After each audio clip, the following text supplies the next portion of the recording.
ta'dilu baina itsnaini shadaqah. Mendamaikan dua orang yang sedang berseteru, sedang berkelahi, sedang bertengkar, kemudian kita damaikan, itu dinilai sedekah. Kemudian yang kedua, wa tu'inur rajula fi dabbatihi fatahmiluhu 'alaiha aw tarfa'u lahu mata'ahu shadaqah. Ketika kita membantu orang lain untuk naik ke atas tunggangannya, atau ketika kita menolong orang lain untuk mengangkat barangnya, kalau dalam hadis ini dikatakan mengangkat barang untuk ke atas tunggangannya. Kalau di zaman dahulu misalkan ke atas unta atau ke atas kuda. Nah, kalau sekarang mungkin di atas motor, di atas mobil, itu dinilai sedekah, masya Allah. Wal kalimatu thayyibatu sadaqah. Mengucapkan kalimat yang baik itu bahkan dinilai sedekah. Wa bikulli khutwatin tamshiha ila sholati sadaqah. Bahkan ketika kita semua melangkahkan kaki ke masjid, setiap derap langkahnya itu bahkan dihitung sedekah di sisi Allah. Wa tumitul adha an tariqi, masya Allah, sedekah. Mengambil paku, mengambil kulit pisang, mengambil kayu yang dapat membahayakan pengendara motor, pengendara mobil, pengendara sepeda, bahkan mengambil barang yang berada di jalan yang mana dapat merugikan orang lain, itu bahkan dinilai sedekah. Nah, kan itulah Bapak Ibu sekalian, apa alternatif yang pertama? Yang pertama itu adalah ta'dilu baina itsnaini shadaqah. Ketika kita mendamaikan dua orang yang sedang berseteru, itu dianggap sedekah. Dan itu pula yang saya salutkan dari orang-orang di Mesir. Ketika saya dulu pernah menempuh pendidikan di Mesir, itu hal yang sangat saya salutkan dari orang Mesir, yang mana hal tersebut sulit sekali saya dapatkan di orang Indonesia. Ketika ada orang Mesir bertengkar, untuk meleraikan mereka itu sangat mudah. Cukup mengatakan sallu ala nabi. Sallu ala nabi. Berselawatlah engkau kepada Rasul. Akhirnya orang bertengkar ini mengatakan Allahumma salli ala Muhammad wa ala ali Muhammad. Lah, hilang amarah, hilang kebencian, berlari. Masya Allah, luar biasa. Karena itulah Bapak Ibu sekalian, orang Jepang sudah pergi ke bulan, orang Rusia, orang India sudah pergi ke bulan, tapi kita orang Indonesia tak pernah maju-maju.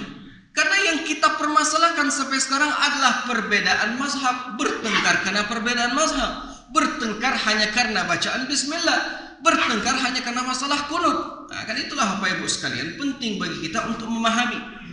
Seseorang baru bisa mengetahui kalau pembelajarannya itu adalah benar, harus terpenuhi 3 syarat berikut.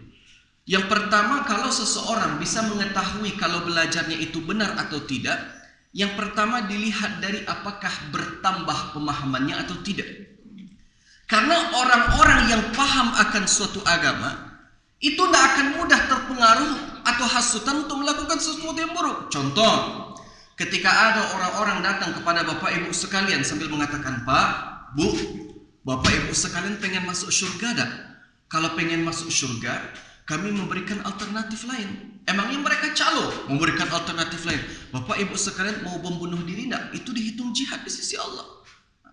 Bagi orang-orang yang tak paham, itu mereka akan mau saja pergi. Tapi bagi orang-orang yang paham, mereka akan mengetahui, pergi ke masjid saja, melangkahkan kaki ke masjid, itu dihitung jihad fisabilillah.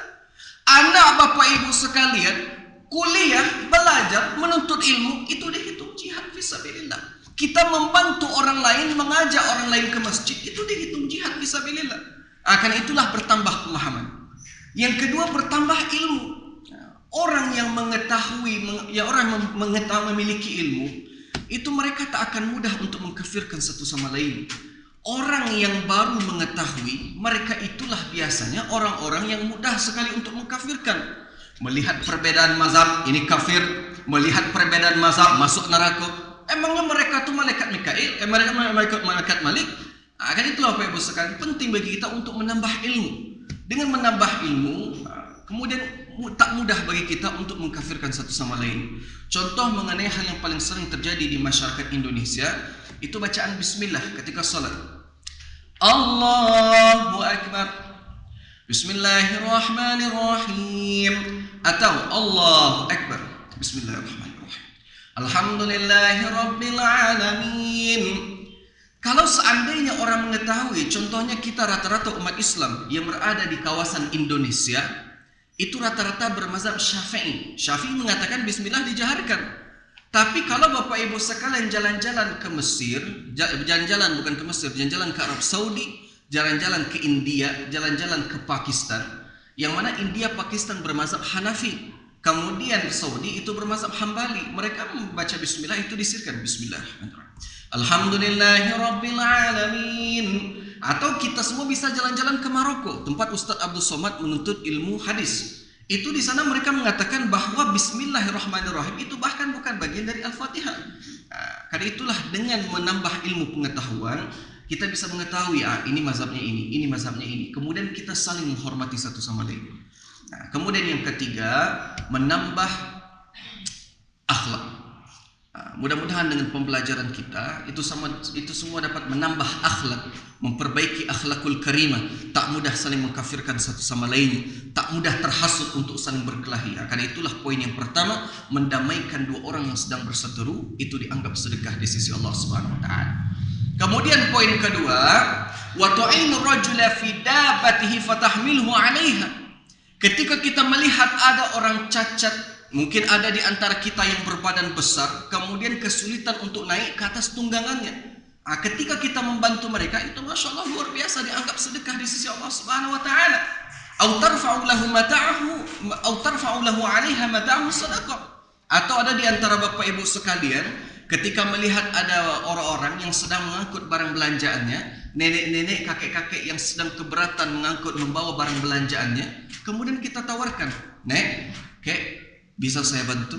Masya Allah, itu dihitung sedekah. Kebanyakan umat Islam kali ini kita semua tak mengetahui. Ketika kita menolong orang lain, itu kita menganggap bahwa itu adalah suatu aksi sosial. Ketika kita membantu orang lain, yaitu kena hubungan persaudaraan antar sesama masyarakat.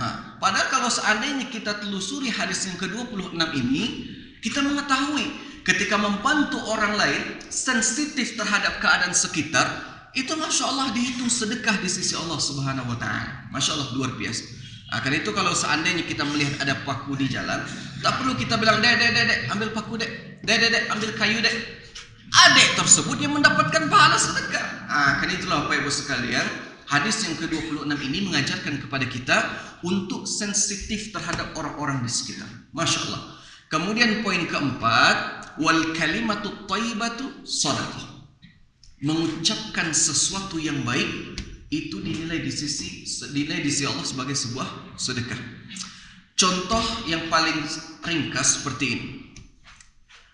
Ketika misalkan Ambo lagi di Payakumbuh, kemudian dikatanya, "Ustadz tinggal di mana Ustadz?" Masya Allah, "Ambo tinggal di Bukit Tinggi." "Dulu Ustadz sekolahnya di mana?" "Ambo dulu sekolah di Mankotobaru Padang Panjang." "Ustadz kenal Ustadz Zulhamdi?"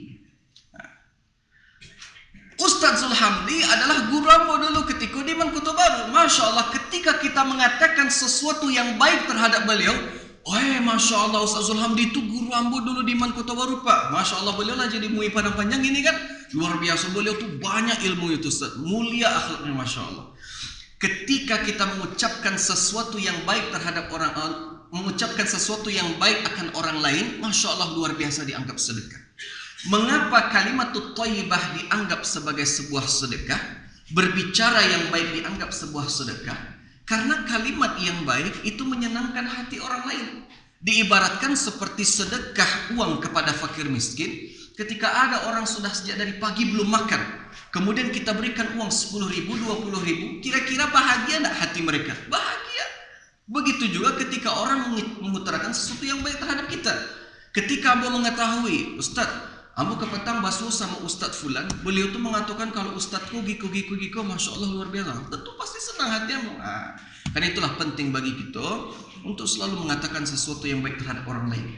Bahkan malaikat itu mendoakan kita. Contoh, ketika melihat orang yang sedang baralik mengadakan acara pesta pernikahan, doakan mereka, "Ya Allah ya Rabbi, mudah-mudahan mereka bisa membangun keluarga yang sakinah, mawaddah, warahmah, dilapangkan rezekinya, dijadikan istrinya menjadi istri yang salehah. Mudah-mudahan anaknya menjadi anak-anak yang saleh dan salehah." Malaikat di langit dunia kemudian mengatakan, "Amin, walaka mithluh." Amin, semoga engkau mendapatkan sesuai dengan apa yang engkau doakan. Tapi kalau seandainya kita misalnya membenci seseorang, kemudian orang tersebut pergi, apa kata kita? Mudah-mudahan jatuh lah gitu. Apa kata malaikat? Amin, mudah-mudahan jatuh belum. Masya Allah. Dengan kalimat kita mendapatkan doa dari malaikat. Masya Allah.